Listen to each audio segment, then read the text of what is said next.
Despite losing to the Eagles, the Cowboys season opener was very encouraging. And in this video, we're going to talk about one of the biggest reasons why, other than Dak Prescott. And the best part is I'm going to tell you why it's about to get even better.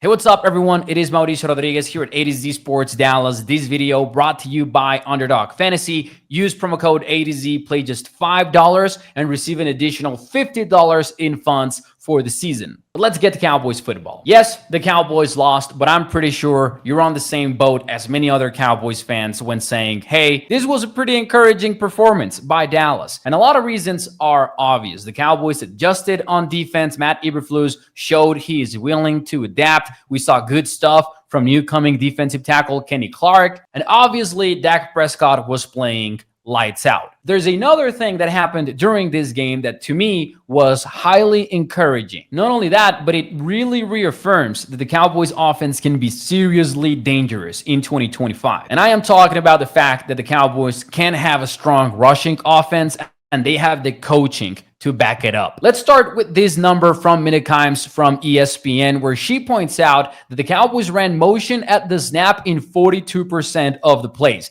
That would rank them fourth in the NFL last year, even though they were 29th in the league in 2024. In other words, that is a major change. And here's why it matters. In 2023, when Dak Prescott had an MVP caliber season, the Cowboys were using a lot of pre-snap motion, but they weren't using it to help the run game. In fact, it was mostly about freeing up CeeDee Lamb in the passing game, gaining leverage, identifying coverage to make life easier on Dak Prescott. But it wasn't really focused on helping the Cowboys run game out. But now it absolutely is. The Cowboys are using motion to get blockers in the right space, to be able to get into concepts like power in the goal line, to get a split zone block, which means someone that is not an offensive lineman seals the edge rusher for the offensive line to be able to climb into the second level a little bit easier, but not really tipping off the defense by having a tight end attached to the offensive line.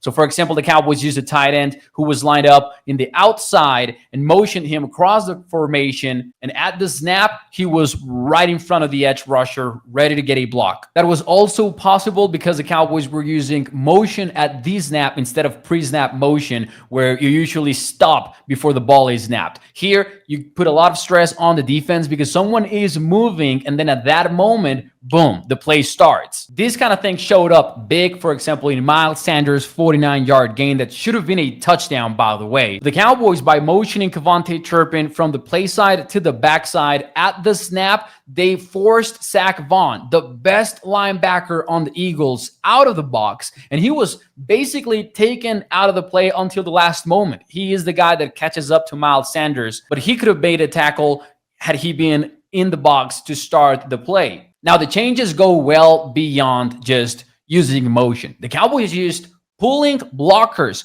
on this game. I don't remember seeing that in years in Dallas. And they used it very successfully. They used pin and pull, counter, power. They did a little bit of everything. And in 7 attempts, according to Sports Info Solutions, using pulling blockers, they gained an average 10 yards per attempt. If they keep going with pulling blockers at this rate, they're going to be one of the top 10 offenses in the NFL in pulling blockers usage. That has a lot to do with offensive coordinator Clayton Adams, by the way. But this is all to say the Cowboys rushing offense is looking good. And the reason why it's going to get better is that I expect Jaden Blue, the rookie running back, to become a part of this offense pretty soon. Miles Sanders got caught up in that 49-yard gain. Should have been a touchdown. It wasn't. He also had the fumble. Once the Cowboys factor in Blue's explosiveness, this thing might take off. And Dak Prescott and the passing game are going to get a lot of help. With all that being said, let me know if you are encouraged or discouraged by what you saw from the Cowboys in the NFL kickoff game on Thursday night.